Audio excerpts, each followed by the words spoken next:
I mean, okay yan, yung ganyan. Kasi, like, provider mindset. Pero, syempre, yung minsan, if the relationship goes bad, or goes in the other direction, syempre, at least may fallback pa yung babae. Kasi mahirap yun.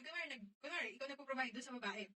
Tapos nag-break kayo. So, ngayon, walang source of income yung babae. So, paano siya? Ganun. So, maganda rin na talaga, kahit pa paano, may source of income yung babae. Di ba, point? Appreciated naman yung sinasabi mo. Tama din naman yung sinasabi mo na dapat mayroon din yung babae, di ba? Kasi kaming mga lalaki, hindi naman all the time na malakas kami. Hindi naman all the time na mayroon kami tama. Pero syempre, bilang isang lalaki, hindi naman kami pwedeng basta-basta na lang aasa sa isang babae. Ganun. Syempre, mauuna kami. Parang ano lang yan, parang sa isang dining area. Sino ba una mong paupuin? Yung babae? O yung lalaki? Syempre, yung babae dahil ladies first, di ba? Hack from my episode no need to sa matagal ang shoes natin, hindi naman tayo gusto iba. Kasi parang feeling ko, ang ano ni BFF na yun yung paglalabing para sa kanya. At saka alam mo, BFF, kaya hindi kami nagkaintindihan din ng class ko. Kulang siya sa ano, lambing. Isa yan sa weakness ko, yung malambing. Yung tipong pag-uwi mo ng bahay, yung sasalubungin ka niya, pagbubuksan ka niya ng pinto, tapos yayakapin ka niya, tapos yakap na may kiss, di ba? Ang sweet. Nakakawala ng pagod yung ganun. Gusto mo din physical touch. Ikaw yung tipo ng tao na you want to receive yung love language of physical And then, touch tsaka alam mo, BF, service. BFF yung attitude ko. If ever I have a plan, like for example, pag sinabi kong magtatayo tayo ng bigasan business, ngayon, kung sa tingin mo, di ba kung ikaw yung partner ko, BFF kung sa tingin mo mali ako, you have to explain bakit mo nasabing mali. Bakit nasabi mong hindi pwede, ganun. Ngayon, if I realize na tama yung explanation mo, then I will follow you. Pero kung tingin ko tama ako, then you have to respect my decision. Ganun ako, ayaw ko yung pinapangunahan. Pero syempre, hihingi rin ako ng permission mo. Magsasabi muna ako bago ko gawin. That's the reason why you guys have to communicate. Kasi may mga times na where hindi kayo nagkakasundo sa isang bagay. Diba? Kailangan pag-usapan niyo siya. Na bakit yung ganito, bakit ganyan. Diba? Para sa middle, magkakitaan kayo. Ganun. Kahit sa mga sinong mga lalaki, ayaw nila yung pinapangunahan, lalo na kapag tama sila. May mga babae kasi BFF, hindi ko naman nilalatan, no?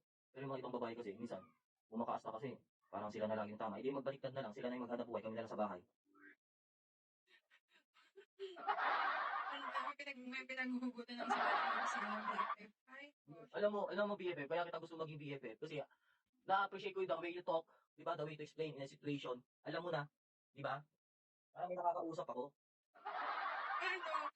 Wala ako masyadong yung nasabi sa live ko. Hello po, sabi sa mga bagong pasok. Ngayon, 1 year na ako, 1 year na akong single. And gusto ko, bilang isang lalaki, syempre, gusto ko na ayaw. Pero, mas nangingibabaw yung ayaw ko na muna kasi nga, yung phobia ko eh. Just imagine, ilang taon din kami nagsama. Tapos ganun lang ang mangyayari. Hi, babe. Di ba, nakaka-phobia din ganun. Parang nakakatakot na minsan pumasok sa isang relasyon. Not because hindi mo mahal yung isang tao or ayaw mo yung feeling na mahal ka. Pero may sometimes kasi, di ba, parang nami-miss mo yung sarili mo. Ganun. Yes. Nami-miss Pero mo yung alam mo, sarili kung mo. as human naman, BFF, okay, di ba, nandun naman tayo, di ba, kung may phobia ka na sa isang bagay, syempre as human, bilang isang lalaki, kagaya ko, may pangangailangan ako, hindi ko may tatanggihan. Sometimes talaga may pangangailangan ako. Eh bakit? Hindi naman sagot yung papasok ka sa isang relasyon eh. You can buy. Kung talagang hindi na mapigilan, di ba? Marami naman dyan eh. Ay, hindi ko Kahit alam thousand, yun. di ba Hindi ko mga alam yung lalaki? mga ganyan.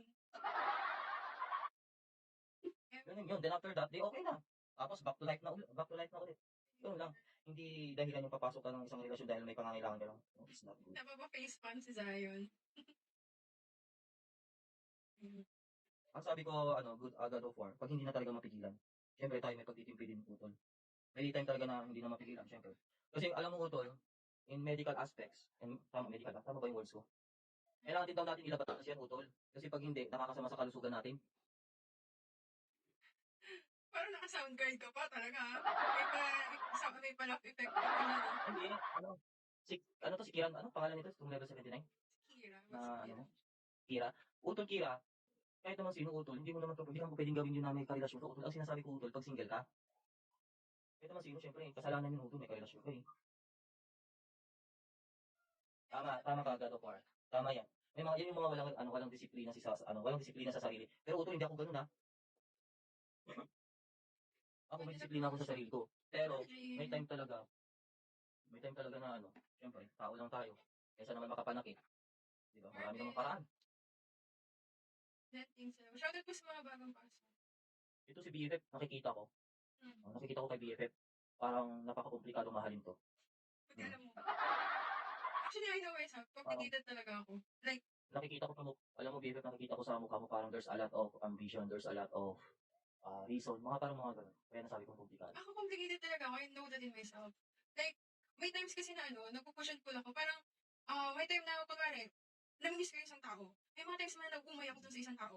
Like, kaya parang feeling ko ayaw ko muna talagang magrelasyon. Kasi may ganun ako na nauumay ako sa isang tao pag lagi ko siyang kausap.